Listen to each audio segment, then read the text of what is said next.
السلام علیکم معزز دوستوں، کیسے ہیں آپ لوگ؟ میں امید کرتا ہوں کہ آپ لوگ ٹھیک ہوں گے۔ یہ واقعہ جو میرے ساتھ پیش آیا اس کو تقریباً 30 سال بیت چکے ہیں، لیکن آج بھی یہ واقعہ جب یاد آتا ہے تو میرے رونگٹے کھڑے ہو جاتے ہیں۔ جب میری شادی ہوئی تو میرے میاں کی پوسٹنگ سیکشن مجسٹریٹ کی حیثیت سے میاں والی ہو چکی تھی، اور ظاہر ہے مجھے اپنے میاں کے ساتھ میاں والی جانا تھا۔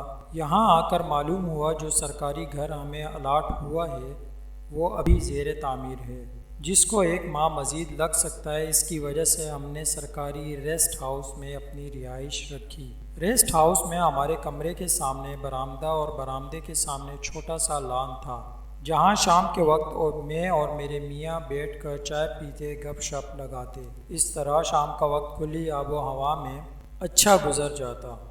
ایک دن میں اکیلی لان میں بیٹھی رسالہ پڑھ رہی تھی کہ میں نے بلی کے بچے کی میاؤں میاؤں سنی۔ اٹھ کر چاروں طرف دیکھا تو ایک پودے کے قریب مجھے قریب المرگ بلی کا بچہ نظر آیا۔ میں نے اپنے ملازم کو آواز دے کر بلایا اور اسے کہا کہ اس بچے کو چمچے کے ساتھ دودھ پلاؤ۔ ملازم نے چمچ کے ساتھ اسے تھوڑا تھوڑا کر کے دودھ پلایا۔ جیسے ہی تھوڑا سا دودھ اس کے پیٹ میں گیا اس نے آنکھیں کھول لیں، اور کچھ دیر کے بعد اس کی حالت کافی بہتر ہو گئی۔ اس طرح میرا ملازم روزانہ اس کو دودھ دے دیتا اور وہ آرام کے ساتھ پی لیتا۔ چند ہی دنوں میں بچہ چلنے پھرنے کے قابل ہو گیا۔ ہم لوگ 1.5 ماہ ریسٹ ہاؤس میں رہے اور وہ بلی کا بچہ ہمارے ساتھ مانوس ہوتا چلا گیا۔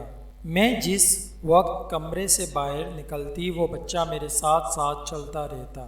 جہاں بیٹھتی میرے پیروں کے پاس آ کر بیٹھ جاتا۔ جب ہمارا گھر مکمل ہو گیا تو ہم اپنے سرکاری گھر میں شفٹ ہو گئے۔ ساتھ میں وہ بلی کا بچہ بھی ہمارے ساتھ ہی آ گیا۔ سرکاری گھر شہر کے اور روڈ نہر کے ساتھ ساتھ بنے تھے۔ کوئی 8-10 گھر تھے جو سب مجسٹریٹس کی رہائش گاہ تھے۔ سارا علاقہ ریتیلا تھا۔ شام ٹھنڈی ہو جاتی۔ گھر کی باؤنڈری وال زیادہ اونچی نہیں تھی، اور اس علاقے میں سنا تھا کہ کافی سانپ بھی ہوتے ہیں۔ ایک شام میں اپنے گھر کے صحن میں کرسی پر بیٹھی رسالہ پڑھ رہی تھی، ساتھ ہی بلی کا بچہ بھی بیٹھا ہوا تھا۔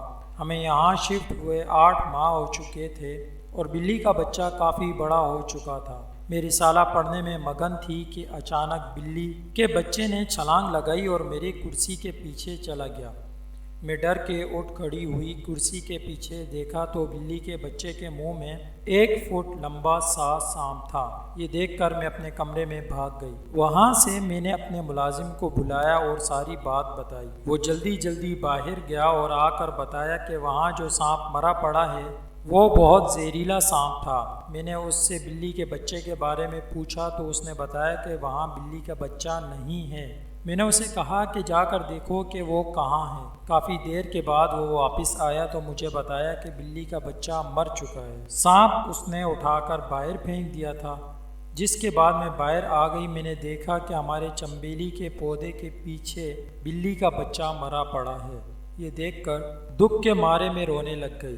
مجھے اس بات کا بہت ہی افسوس ہوا۔ میرا ملازم کہنے لگا کہ باجی اگر یہ سانپ آپ کو کاٹ لیتا تو موت یقینی تھی۔ بہرحال میں نے سنا تھا کہ بلی اپنے مالک کی وفادار نہیں ہوتی لیکن گھر کی وفادار ہوتی ہیں۔ آج اس بلی کے بچے نے یہ ثابت کر دیا کہ وہ اپنے مالک کا بھی وفادار تھا۔ بے شک اللہ نے موت کا ایک دن مقرر رکھا ہے اور وہ ہر حال میں آنی ہے، لیکن پھر بھی جب میں یہ سوچتی ہوں کہ کس طرح یہ بلی کا بچہ ہمیں ریسٹ ہاؤس میں ملا، پھر ہمارے پاس رہنے لگا اور آخر کار مجھے بچاتے ہوئے مر گیا۔